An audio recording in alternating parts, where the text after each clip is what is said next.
ये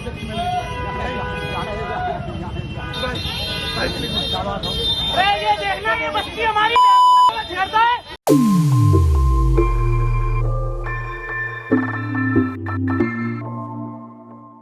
नमस्ते दोस्तों, आप सबका एक बार फिर से स्वागत है आपके अपने YouTube चैनल सत्य सनातन में।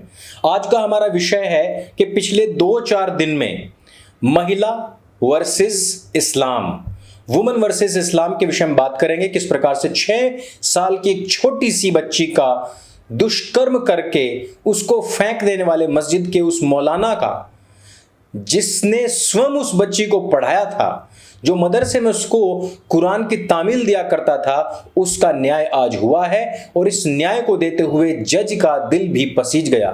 इस बच्ची के लिए उसने एक छोटी सी कविता भी गाई है, वो भी हम आपको यहां पर दिखाएंगे और साथ ही साथ बताएंगे किस प्रकार से इन 3-4 दिनों के अंदर ऐसे जो जघन्य अपराध इन लोगों के द्वारा हुए हैं, ये वही लोग हैं जो कहते हैं कि हमारे यहाँ पर महिलाएं सुरक्षित हैं। ये वही लोग हैं जो कहते हैं कि हिंदुस्तान में सेक्युलरिज्म होना चाहिए, लेकिन चाहते हैं कि हमारी कौम के नाम से अलग मोहल्ले हों जिनसे कोई भी काफिर, कोई भी वाजिबुल कत्ल व्यक्ति या कोई भी मुशरिक ना गुजर पाए, जो हमारी भावनाओं को आहत ना कर पाए, जो वो 5 वक्त की नमाज से पहले अजान में कहते हैं कि नहीं है कोई भी माबूद सिवाय अल्लाह के। ना केवल बोलते हैं बल्कि उस पर खरे भी उतरते हैं और अपने मोहल्लों से आपकी झांकियां, आपके तीर्थ महोत्सव, आपकी रैलियां, आपकी शोभा यात्राएं नहीं निकलने देते हैं। लेकिन सबसे पहले बात करूंगा मेरठ के अतरौली गांव की। नरेश कुमार जी के यहां पर बिटिया की शादी थी और खाना बनाने के लिए बुलवाते हैं एक मोमीन को। मोमीन हर एक रोटी के ऊपर थूकता है और उसको तंदूर में लगाता है। बाद में इसका वीडियो रिकॉर्ड होता है, लेकिन उस समय तक कथित तौर पर जिस प्रकार के इस्लामिक लोग मानते हैं और जिस प्रकार से उन्होंने किया है और जिस वजह से वो नान पर, सब्जी में या आपके खाद्य पदार्थों में थूकते हैं, उस हिसाब से सारे घराती और सारे बाराती मुसलमान बन चुके थे। नरेश कुमार जी के अंदर भी आई थिंक हो सकता है कि सेक्युलरिज्म का प्लास्टिक वाला कीड़ा, जो केवल और केवल हिंदुत्व के तेजाब से ही साफ हो सकता है, वो कीड़ा उनकी तशरीफ में भी होगा। और इसी तशरीफ के कीड़े को हटाने के लिए हमने सनातन सेतु का निर्माण किया है।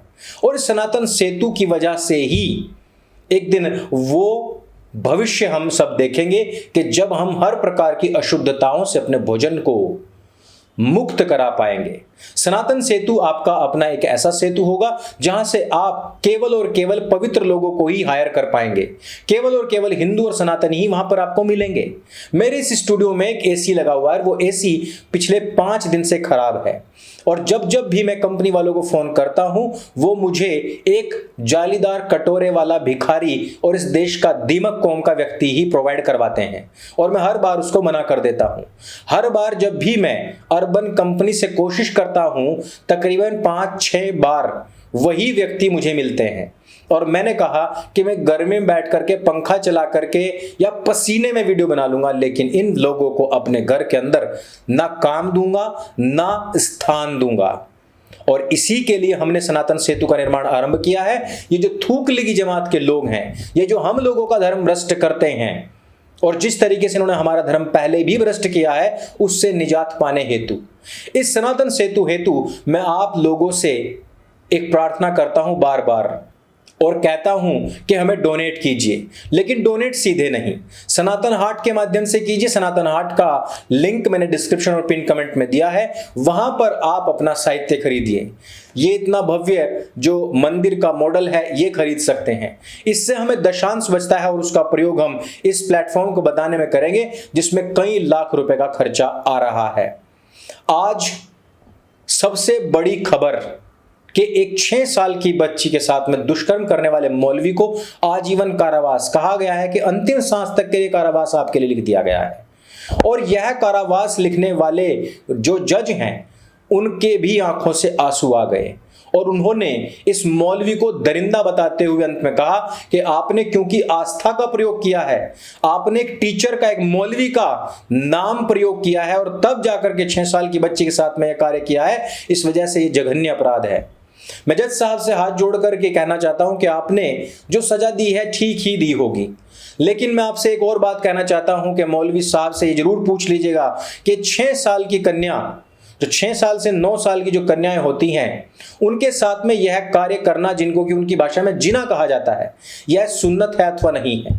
जब भी आप देखेंगे किसी मौलवी को, किसी मौलाना को या किसी भी इस्लामिक व्यक्ति को 6 साल और 6 साल से ऊपर की कन्या के साथ में यह कार्य करता है और यह दम लगा के हायशा और कैप्टन मोमो के जो संबंध स्थापित हुए थे वहां से आरंभ होता है और यह सुन्नत मानी गई है। जज साहब, आप सेक्युलरिज्म के तालाब में चाहे कितनी भी लुटी लगा लीजिए, लेकिन वराह अवतार आपसे प्रसन्न होने वाले नहीं है जब तक कि आप इन वराहों के पवित्र ग्रंथ किताबे हवा हवाई को नहीं पढ़ेंगे और नहीं जानेंगे कि उसमें क्या लिखा हुआ है। आज हमारे देश की संस्थाएं जब सर्वे करती हैं तो उनको पता लगता है कि इस्लामिक कौम की महिलाएं बच्चे पैदा करने में सबसे आगे हैं, ना कि पढ़ाई करने में आगे हैं। आप सोचिए कि ये वो कौम, ये वो लोग जो अपनी बहन के भाई नहीं हुए, वो दूसरे के भाई कैसे होंगे। आप एक व्यक्ति को जानते होंगे, कोरोना काल में दिग्विजय सिंह ने कहा था, हमें गर्व है, फक्र है कि मध्य प्रदेश के एक व्यक्ति ने अपनी जो ऑटो है उसको एम्बुलेंस बनाया और कोरोना काल में लोगों की बड़ी हेल्प की है। इस व्यक्ति ने मुंह बोली बहन के साथ में 15 दिन तक लगातार दुष्कर्म किया है। मैं पूछना चाहता हूं डोंगरेसियों से, और जिन लोगों ने भी उस समय पर कहा था कि गर्व है, आज वो कहेंगे कि उनको गर्व है? अरे जो सगी बहन का भाई नहीं हुआ, सगी बेटी का बाप नहीं हुआ, जहां आरा और जहांगीर के विषय में इतिहास को पढ़िए कि जहां आरा की शादी क्यों नहीं करवाई गई थी। जो अपनी बेटी का बाप नहीं हुआ, जो अपनी बहन का भाई नहीं हुआ, वो आपका भाई और आपका बाप या आपका सेवक या आपका संरक्षक कैसे हो सकता है। केरल के अंदर एक छोटी कन्या को जब स्टेज पर बुलाया गया और कहा गया कि यह आपको पारितोषिक दिया जाता है, तो मौलाना ने सबके सामने स्टेज पर जितने भी लोग थे सबको डांटते हुए कहा कि लड़की स्टेज पर आ ही नहीं सकती थी। और उसका कारण यह था कि वो एक लड़की है और वो यदि स्टेज पर आती है तो लोगों की नीयत खराब हो सकती है। आपको चाहिए था कि उसके माँ बाप को यहां पर बुलवाना चाहिए था। आप जरा सोचिए कि उस मौलाना की कोई गलती नहीं है जिसने 6 साल की कन्या के साथ में यह कार्य किया, यह दुष्कर्म किया। वो लोग स्वयं भी जानते हैं कि यदि कोई कन्या हमारी आंखों के सामने इस प्रकार से आएगी तो हमारी नीयत खराब हो सकती है, शैतान हम पर हावी हो सकता है। अपना मन कंट्रोल में नहीं, अपनी इंद्रियों का संयम नहीं है और शैतान को हर बार गाली देते हैं। वही शैतान जिसको ये हर हज पर पत्थर से मार मार करके अधमरा कर देते हैं, वो फिर भी न जाने कैसे इनके सिर पर सवार रहता है और जैसे ही किसी कन्या को देखते हैं वो एकदम से इनके ऊपर हावी हो जाता है। मौलाना को यह भी कहा गया कि मौलाना साहब आपकी रिकॉर्डिंग हो रही है, सोशल मीडिया पर चल जाएगी, लेकिन मौलाना को इस बात से कोई भी दिक्कत, कोई भी परेशानी नहीं थी। अभी तक यही होता आया है कि बहन बेटियों के साथ में इस प्रकार की छेड़खानी होती रही, दुष्कर्म होते रहे, उनके साथ में लव जिहाद होता रहा और फिर बाद में उनको बोरियों में, सूटकेस में पैक करके नदियों में फेंका जाता रहा।